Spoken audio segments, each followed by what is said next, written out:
لوگ اکثر یہ سوال کرتے ہیں کہ تہجد سے معجزے کیسے ہوتے ہیں۔ اللہ تعالیٰ آخر ان لوگوں کو تہجد کی توفیق دیتا ہے۔ وہ تہجد کی دعاؤں کو قبول کب فرماتا ہے؟ وہ کیا نشانیاں ہیں؟ تو سنو، تمہارا رب فرماتا ہے، کون ہے جو مجھے رات کی تنہائی میں پکارے؟ میں اس کی تقدیر پلٹ دوں، میں اس کا نصیب بدل دوں۔ کون ہے جو مجھ سے سوال کرے، میں اس کو عطا کروں۔ تہجد ایک وہ واحد ایسا نشانہ ہے جو کبھی بھی اپنے ٹارگیٹ کو مس نہیں کرتا۔ رات کی تاریکی اللہ پر یقین رکھنے والوں کے لیے وہ روشنی ہے جو معجزات کی راہ دکھاتی ہے۔ اور اگر تمہارا دل یہ گمان کرتا ہے کہ یہ کب اور کیسے ہوگا، تو جان رکھو کہ وہ عرش کے خزانوں کا مالک ان کی طاقت رکھنے کے باوجود بھی اگر تمہیں آزما رہا ہے تو سمجھ لو کہ اس دیری کے پیچھے بھی کوئی حکمت پوشیدہ ہے۔ یاد رکھو، بہت سی دعائیں اور اس کے پازیٹیو امپیکٹ ہم جلد بازی میں ضائع کر دیتے ہیں، اور تم یہ نہیں جان پاتے کہ جب دعا فیصلہ کن مراحل میں داخل ہوتی ہے تو وہ تقدیروں کو بھی پلٹا کے رکھ دیتی ہے۔ اللہ فرماتا ہے، دل شکستہ نہ ہو اور نہ ہی غم کرو، کیونکہ یہ وقت تم پر اس لیے لایا گیا کہ تم میں سے سچے مومن کون ہیں۔ تو یاد رکھو، جس طرح دل کا خالق دل سے گہرا تعلق ہے، بالکل اسی طرح تہجد کا وقت خالق کائنات سے گہرا تعلق ہے۔ اس وقت وہ رب اپنی رحمت کے ساتھ متوجہ ہو کر تمہیں خود سے قریب کر کے تمہاری فریاد کو بڑے غور سے سنتا ہے، کیونکہ تہجد تو ہے ہی اداؤں کا دروازہ۔ تہجد تو ہے ہی ہر مسئلے کا آخری حل اور کن کا آغاز ہے۔ نبی کریم صلی اللہ علیہ وسلم نے فرمایا، اللہ فرماتا ہے، اے ابن آدم، تو میری عبادت کے لیے یکسو ہو جا، تو میں تیرا سینہ بے نیازی سے بھر دوں گا اور تیری محتاجی دور کر دوں گا اور تیری دعا کو قبول فرماؤں گا۔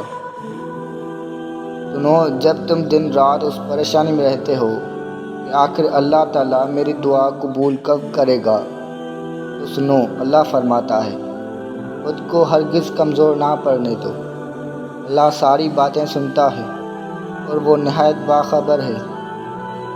یاد رکھو، اللہ از دا بیسٹ لسنر۔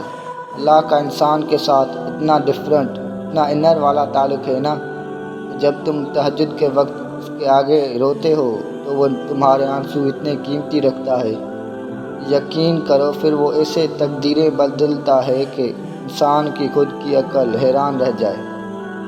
اللہ فرماتا ہے، اور تیرا رب تجھے بھولنے والا نہیں۔ تمہاری حاجتوں اور تمہاری ضرورتوں کا پورا کرنا، تمہاری قسمت کا بگڑنا اور سنورنا سب اللہ کے اختیار میں ہے، لہذا تمہارا اس کے آگے جھکنا اور اس سے مدد طلب کرنا تمہارا عین تقاضا ہے۔ یاد رکھو، رب کی طرف سے تہجد میں سکون ملنا قبولیت کی بڑی خاص نشانی ہے۔ جب لگے کہ دامن خالی ہے اور امیدیں تم نے ہاری ہیں، بس کچھ مت کرنا، صرف خاموشی سے سجدہ تہجد لگانا۔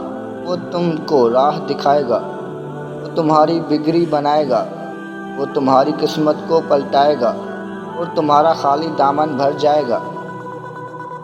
قبولیت کی ایک نشانی تو یہ بھی ہے کہ جب تم زمانے کے آگے جھکنے کے بجائے، در در جھولے پھیلانے کے بجائے، لوگوں کے آگے گرنے کے بجائے، اس عظیم رب پر یقین رکھ کر صرف اسی کے آگے جھکتے ہو، راتوں میں اٹھ کر اسے مناتے ہو، تو جان لو کہ بہت جلد اللہ تم پر اپنا کرم فرمانے والا ہے۔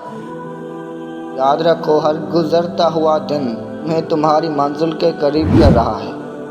چہچہاتی خوشیوں سے بھرا وہ حسین آنگن تمہارا بھی منتظر ہے، کیونکہ عین ممکن ہے کہ اب یہ طویل آزمائش اختتام پذیر ہونے کو ہو اور تمہاری منزل 2 قدم کے فاصلے پر ہو، اور اس کے ان سے تمہاری خوشیوں کا وہ حسین دروازہ تم پر کھلنے ہی والا ہو، جن خوشیوں کو تم نے تہجد میں سجدہ ریز ہو کر مانگا تھا۔ اللہ تعالیٰ آپ کی مانگی ایک ایک دعا پر اپنا کل فرما دے، آمین۔ اگر ویڈیو اچھی لگے تو لائک، سبسکرائب اور شیئر ضرور کریں۔